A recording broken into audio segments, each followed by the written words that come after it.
Hello viewers, welcome to Swarali audio stories. నేను మీ స్వరాలి.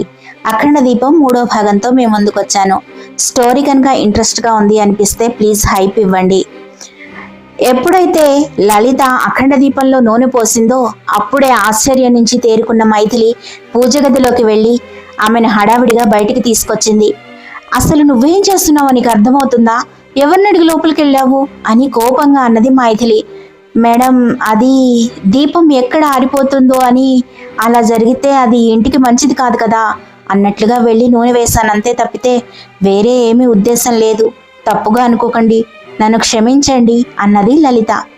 మైథిలి కొంచెం శాంతించి, ఈ దీపం వెనుకల ఉన్న కథ నీకు తెలియదు, అందుకే నువ్వు ఈ పొరపాటు చేశావు. అమ్మవారికి క్షమాపణ చెప్పుకో, ఆ తల్లి నిన్ను చల్లగా చూస్తుంది అన్నది మైథిలి.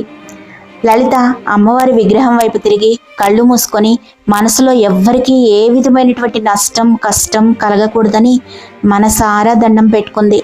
కానీ గాయత్రి మాత్రం సైలెంట్గా ఉండలేకపోయింది. ఆమె లలిత దగ్గరికి వచ్చి, అసలు నీకెంత ధైర్యం ఉంటే పూజ గదిలోకి వెళ్తావు? మా వంశం వాళ్ళు తప్పితే ఎవరు ఆ పూజ గదిలోకి వెళ్ళే అర్హత లేదు. అలాంటిది నువ్వు ఎవో పర్మిషన్ తీసుకొని లోపలికి వెళ్ళావు అని కోపంగా అన్నది గాయత్రి. అప్పుడు మైథిలి కలుగజేసుకొని, గాయత్రి, తననేమీ అనకు, అమ్మ ఆజ్ఞ లేకుండా ఇక్కడ ఏదీ జరగదు.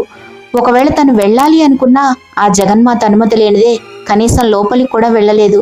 నీకు కూడా అనుభవమే కదా, ఇక ఈ విషయం గురించి మాట్లాడకు. పదండి, అక్కడ పార్టీలో గెస్టులందరూ ఉన్నారు, మనం ఇక్కడ ఎక్కువసేపు ఉంటే బాగోదు అని అందరినీ తీసుకొని పార్టీ జరిగే ఏరియాకి వచ్చేసింది మైథిలి. గాయత్రికి మాత్రం ఎందుకో పూజ గదిని చూస్తే చాలా కోపంగా అనిపించింది. తనను కనీసం కాలు కూడా పెట్టనివ్వని ఆ పూజ గది లలితని ఎందుకు యాక్సెప్ట్ చేసిందో ఆమెకు అర్థం కాలేదు. లలిత మీద కోపం పెంచుకోవడానికి మరో కారణం దొరికింది గాయత్రికి. బర్త్డే పార్టీ ఇంకా పూర్తి కాకముందే లలిత వెళ్తాను అని బయలుదేరడంతో దేవా కూడా నేను కూడా వెళ్తాను లలిత, నేను డ్రాప్ చేస్తాను అన్నాడు. అభి దేవా వైపు కన్నింగా చూడ్డం చూసి, అరై కారులో ప్లేస్ ఉందిరా, నిన్ను వదిలేసి వెళ్తానంటలేదు, నువ్వు కూడా మాతో పాటే తగలడు అన్నాడు దేవా. నేను చూస్తుంది దానికోసం కాదు, ఇక్కడ ఇంత కలరింగ్ ఉంటే అప్పుడే వెళ్ళిపోతానంటావేంట్రా? నీతో ఉంటే నేను కూడా ఏ హిమాలయాలకు వెళ్ళి ముక్కు మూసుకొని తపస్సు చేయాలి అన్నాడు అభి. వాళ్ళు ఏం మాట్లాడుకుంటున్నారో మొదట లలితకు అర్థం కాలేదు. పర్వాలేదులే దేవా, నేను ఆటోలో వెళ్ళిపోతాను, లేట్ అయితే నాకు కొంచెం ప్రాబ్లం అన్నది లలిత.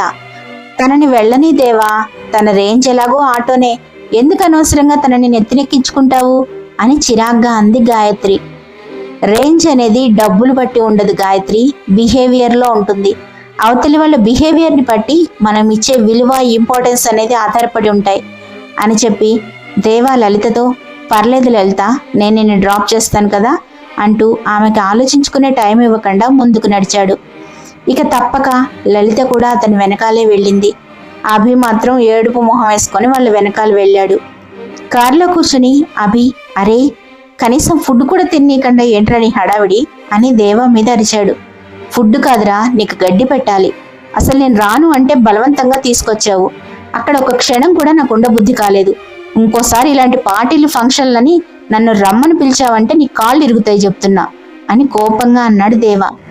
ఏం చేస్తాం బాసు, నీకేమో ఫ్యాన్స్ ఎక్కువ, నాకేమో ఫేస్ వాల్యూ తక్కువ. ఏదో నిన్ను అడ్డం పెట్టుకుని బతికేద్దాము అంటే నువ్వేమో ఇట్లా మాట్లాడుతున్నావు అన్నాడు అభి. ఒరేయ్, నువ్వు నోరు మూసుకొని కూర్చో అని కాల్ స్టార్ట్ చేశాడు దేవా. లలిత తనుండే ఏరియా పేరు చెప్పింది, కానీ ఇంటి అడ్రస్ మాత్రం చెప్పలేదు. అది మిడిల్ క్లాస్ వాళ్ళు ఉండే ఏరియా. అక్కడికి వచ్చిన తర్వాత దేవా, పర్లేదు లలిత, మీ ఇల్లు ఎక్కడో చెప్పు, అక్కడే డ్రాప్ చేస్తాను అన్నాడు. పర్లేదు దేవా, థ్యాంక్స్, నేను వెళ్ళిపోతాను, ఇక్కడ ఆపేసాయి అని కార్ దిగి మరోసారి అతనికి థ్యాంక్స్ చెప్పి తన ఇంటికి వెళ్ళింది లలిత. లలిత ఇంట్లోకి అడుగు పెట్టేటప్పటికీ అక్కడ పరిస్థితి ఆమె ఊహించిన దానికంటే భిన్నంగా ఏమీ లేదు. భయంగానే లోపలికి అడుగు పెట్టింది. అది ఒక 3 గదుల చిన్న ఇల్లు, చాలా మధ్యతరగతి ఫ్యామిలీ. లలిత ఇంట్లోకి అడుగు పెట్టగానే అక్కడ చైర్లో కూర్చున్న వ్యక్తి చిటికలు వేసి అక్కడే ఆగమన్నట్టుగా సైగ చేసింది. లలితకి ఒక్కసారిగా ఒళ్ళంతా చెమటలు పోసాయి. ఇప్పుడు పరిస్థితిని ఎలా ఎదుర్కోవాలో ఆమెకు అర్థం కాలేదు. ఏం మాట్లాడాలో తెలియదు, ఏం మాట్లాడకూడదో తెలియదు. వణుకుతూ నిలబడిన లలితను చూసి తన ఈగో సాటిస్ఫై అయినట్లుగా క్రూరంగా శాడిస్టిక్ స్మైల్ ఇచ్చింది ఆమె. మరోపక్క కొన్ని వేల మైళ్ళ దూరంలో ఉన్న ఒక మహానగరంలో ఒక విలాసవంతమైన విల్లాలో ఒంటరిగా కూర్చొని ఉన్నాడు ఆదిత్యవర్మ. అతని ధ్యానముద్రలో కూర్చొని ఉన్నాడు. అతను ఎంత సాధన చేసినా ఏకాగ్రత కుదరడం లేదు. ముఖ్యంగా ఆ రోజు ఏదో స్వరం తనను పిలుస్తున్నట్లుగా అనిపిస్తోంది. ఏవో తలుపులు తన కోసం తెరుచుకున్నట్టుగా అనిపిస్తోంది. అస్థిమితంగా మూసుకున్న కళ్ళని అటూ ఇటూ తిప్పుతున్నాడు ఆదిత్యవర్మ. ఎప్పుడూ లేనిది ఈ కొత్త అనుభవం ఏంటో అతనికి అర్థం కాలేదు. అంతలో ఒక చల్లని గాలి వచ్చి అతని మొహాన్ని తాకింది. అప్రయత్నంగా అతని కనుబొమ్మల మధ్య ఒక దీపపు కాంతి మెరిసింది. అతని పెదాలపై ఒక పదం అనుకోకుండా పలికింది. అదే అఖండ దీపం. అతను ఎందుకు ఆ పదాన్ని ఉచ్చరించాడో అతనికే తెలియదు. కానీ అంతవరకు అతనిలో ఉన్న అలజడి మాయమై ఒకలాంటి ప్రశాంతత అతని మనసులో చోటు చేసుకుంది. ఎందుకంటే ఎప్పుడైతే అతని పెదాలపై అఖండ దీపం అనే పదం పలికిందో సరిగ్గా అదే సమయంలో అక్కడ అఖండ దీపారాధన జరిగింది. కాలం దేనికి ముడివేస్తుందో తెలియని పాత్రలు, విధి ఎందుకు తమతో ఆడుకుంటుందో తెలియని అమాయక పసి ప్రాణాలు ఒక భీకర భయంకర యుద్ధానికి తమను తాము సిద్ధం చేసుకుంటున్నాయి అన్నట్లుగా ఈ నాటకం మొదలైంది. ఆదిత్యవర్మ కేవలం 20 సంవత్సరాలు పూర్తి అయినా అన్ని విద్యలలో ఆరితేరాడు. అలా అతనికి ట్రైనింగ్ ఇప్పించాడు సంతోష్. మార్షల్ ఆర్ట్స్ దగ్గర నుంచి అన్ని రకాలైన సెల్ఫ్ డిఫెన్స్లతో పాటు అన్ని కళలను నేర్చుకున్నాడు. ఈ రోజుతో అతని అరణ్యవాసం ముగిసిపోతోంది. ఆ విషయం ఆదిత్యవర్మకు కూడా తెలుసు. కానీ అక్కడ గాయత్రి చేతుల మీదుగా అఖండ దీపారాధన జరిగిన తర్వాత మాత్రమే ఆదిత్యవర్మని ఇంటికి తీసుకురమ్మని జగన్నాథ శాస్త్రి గతంలో చెప్పాడు. అందుకే ఇన్ని సంవత్సరాలుగా ఆదిత్యవర్మ కుటుంబానికి దూరంగా ఉండవలసి వచ్చింది. రేపటి నుంచి తన కుటుంబంతో కలిసి ఉంటాను అన్న ఆలోచన ఆదిత్యవర్మకి ఆనందాన్ని కలిగిస్తుంది. కానీ అక్కడ తన కోసం పొంచి ఉన్న ప్రమాదాన్ని అతను ఏమాత్రం ఊహించలేదు.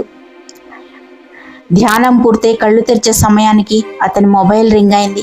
ఫోన్ ఎవరు చేస్తున్నారో అతను ఊహించగలడు. ఫోన్ లిఫ్ట్ చేయగానే అవతల నుంచి వాయిస్ లేదు. అమ్మా అన్నాడు ఆదిత్యవర్మ. ఆది, హ్యాపీ బర్త్డే నాన్న అంటూ గొంతు పూడుకుపోతుంటే చెప్పింది మైథిలి. అమ్మా, హ్యాపీ బర్త్డే ఇలా ఎవ్వరూ చెప్పరు తెలుసా అని నవ్వుతూ అన్నాడు ఆది. హ్యాపీ బర్త్డే ఆది, నేను కూడా మీ మమ్మీకి అదే చెప్తున్నాను అని అన్నాడు సంతోష్. థ్యాంక్ యూ నాన్న, థ్యాంక్ యూ అమ్మా అని చెప్పిన తర్వాత, అమ్మా ఇక నేను అక్కడికి వచ్చే టైం అయింది. నేను ఎక్కువ రోజులు ఇక్కడ ఉండనవసరం లేదు. నువ్వు నా గురించి ఏమి దిగులు పెట్టుకోకు. అక్కడ పార్టీ అయిన తర్వాత నాకు వీడియో కాల్ చేయండి, లేకపోతే చెల్లి ఫీల్ అవుతుంది అని చెప్పి ఫోన్ పెట్టేశాడు ఆదిత్యవర్మ. ఫోన్ పెట్టేసిన తర్వాత అతని కిందకి రాగానే అతని ఫ్రెండ్స్ అందరూ ఒక్కసారిగా వచ్చి అతనికి గ్రాండ్గా బర్త్డే విషెస్ చెప్పారు.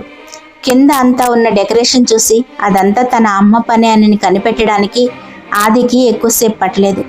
ఎక్కడ ఉన్నా అమ్మే కదా అనుకుని ఫ్రెండ్స్తో పార్టీ ఎంజాయ్ చేయడం స్టార్ట్ చేశారు. అది ఇందాక మెడిటేషన్లో కూర్చుని ఉన్న ఆదిత్యవర్మ వేరు, ఇప్పుడు ఫ్రెండ్స్తో కలిసి ఎంజాయ్ చేస్తున్న ఆదిత్యవర్మ వేరు. అతని లోపలి ట్రాన్స్ఫర్మేషన్ అతనికి తెలుస్తోంది. పార్టీ జరుగుతుండగానే ఏదో శక్తి తనలో ప్రవేశిస్తున్నట్లుగా అనిపించింది. వెంటనే అతను అక్కడి నుంచి తన గదిలోకి వెళ్ళిపోయాడు. తన మెడలో ఉన్న పాతకాలపు చైన్ ఒకసారి పట్టి చూసుకున్నాడు. అది అతని వయసుతో పాటు పెరుగుతూ వస్తోంది. ఆ టెక్నాలజీతో తయారు చేసిన చైన్ అది. తల నుండి తీయడానికి రాదు. కేవలం ఒక కోడ్ ద్వారా మాత్రమే అది ఓపెన్ అవుతుంది. దానికి ఉన్న లాకెట్లో నుంచి ఒక రకమైనటువంటి వెలుగు ఆ గది మొత్తం పరుచుకుంది. అది చూసి ఆదిత్యవర్మ ఆశ్చర్యపోయాడు.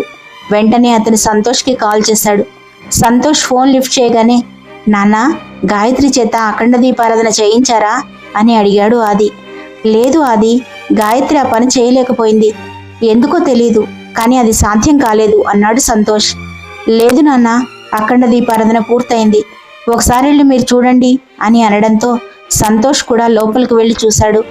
సరిగ్గా అప్పుడే లలిత అఖండ దీపంలో నూనె వేయడం చూసి అతనికి కూడా షాకింగ్గా అనిపించింది. కానీ మైథిలి తనను గమనించే లోపే బయటకు వచ్చి జరిగిన విషయాన్ని ఆదితో చెప్పాడు. ఆ తర్వాత వారిద్దరూ కొన్ని విషయాల గురించి మాట్లాడుకున్నారు. ఒక్కోసారి ఆది మెచ్యూరిటీని కానీ ఆది థింకింగ్ లెవెల్స్ కానీ చూస్తూ ఉంటే సంతోష్కి చాలా ఆశ్చర్యంగా అనిపిస్తుంది. అతను వయసుకు మించిన ఆలోచించడం చూస్తూ ఉంటే గర్వంగాను ఒక్కోసారి భయంగాను అనిపిస్తుంది సంతోష్కి. ఆ తర్వాత సంతోష్ శాస్త్రి గారిని కలవాలని గట్టిగా నిర్ణయించుకున్నాడు. అక్కడ మనకు ఎదురవబోయే మరో పవర్ఫుల్ క్యారెక్టర్ మాలిని. వెయిట్ చేస్తూ ఉండండి. అమ్మవారి ఆజ్ఞ నిర్వర్తించడానికి భూమి మీదకి వచ్చింది ఒకరైతే, కర్మఫలాన్ని తీర్చుకోవడానికి వచ్చింది మరొకరు. పగ తీర్చుకోవడానికి జన్మించింది ఒకరైతే, ప్రేమ కోసం యుద్ధం చేసేది ఇంకొకరు. అర్థమయ్యి కానట్లు ఉన్న అన్ని చిక్కుముళ్ళు త్వరలోనే విప్పబడతాయి. ప్లీజ్ లైక్ చేసి షేర్ చేయండి. హైప్ ఇవ్వడం అస్సలు మర్చిపోకండి. స్టోరీ ఎక్కువ మందికి చేరుతుంది. ఎక్కువ వ్యూస్ వస్తే నేను స్టోరీ డైలీ పెట్టడానికి ట్రై చేస్తాను.